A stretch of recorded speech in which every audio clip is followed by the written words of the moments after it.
Let's talk about Bowie knives for a moment. Everything in front of me is technically a Bowie knife. But each individual one of these knives requires a slightly different approach and use.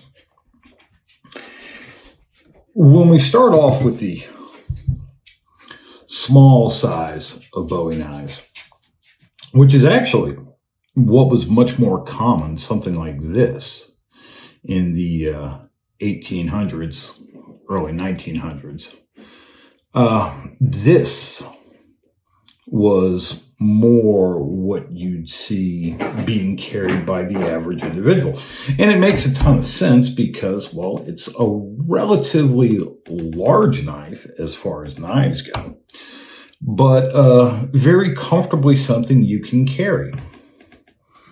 Now, when we go a little further left on the coast and we go down into Mexico and areas heavily influenced by that culture, you end up getting knives like this.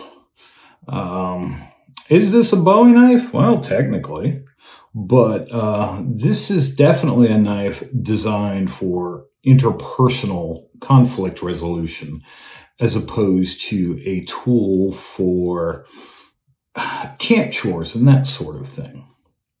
When we compare it to something like this Cold Steel Laredo, this is both a tool suitable for camp chores, skinning an animal, chopping down wood, doing the things you need to do in camp, as well as being a large enough knife that you can defend yourself with it. We get to the more modern age of Bowie knives, and we get to the Bagwell Influence, and we start to see weapons like this, which are developed primarily with dueling in mind, hence the blade catcher guard, length of blade, thickness of blade, shape, and grip allows this to be much more of a dedicated personal sidearm as opposed to a tool. Still has a little bit of that tool usefulness, but primarily a weapon like this is for personal defense and dueling. And then we get into the complete modern age, and we end up with things like this, which many of you have seen this knife. This is my personal dueling Bowie. It is significantly heavier than any of these, which brings me to my next topic in this discussion. And this is designed with basically only one purpose in mind.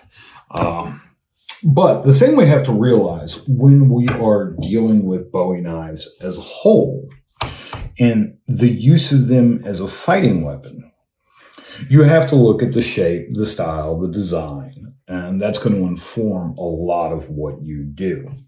Fighting with a knife like this is significantly different than fighting with a knife like this, and all the various ranges in between. But the one thing that they all have in common, and that every single person that follows any sort of bladed martial art, is they require really, really strong wrists and grips. Not to hold on to the weapon, but to hold on to your opponent, to deal with the shock of parrying something heavy. Yes, you can block something like a baseball bat with a knife this size. However, your wrist and your hand have to be strong enough to be able to manage that impact. A simple fact of physics. My personal recommendation is anybody that studies any kind of bladed martial art needs to get themselves at least one of these, a club bell. Now, this one is a 10-pounder. And yeah, it's pretty heavy for most people to use. So I highly recommend going down to like a 5 pound or even a 2 pound one to develop your wrist strength and your grip strength. This is one of the best tools out there for you to use to develop that.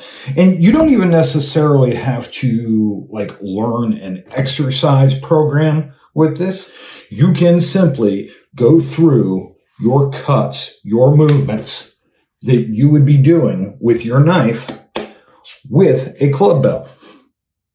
Be careful. Go light at first, because otherwise you can damage your wrists and elbows and all those sorts of things. So, as always, progressively go up. So that's my tip for today, and y'all take care.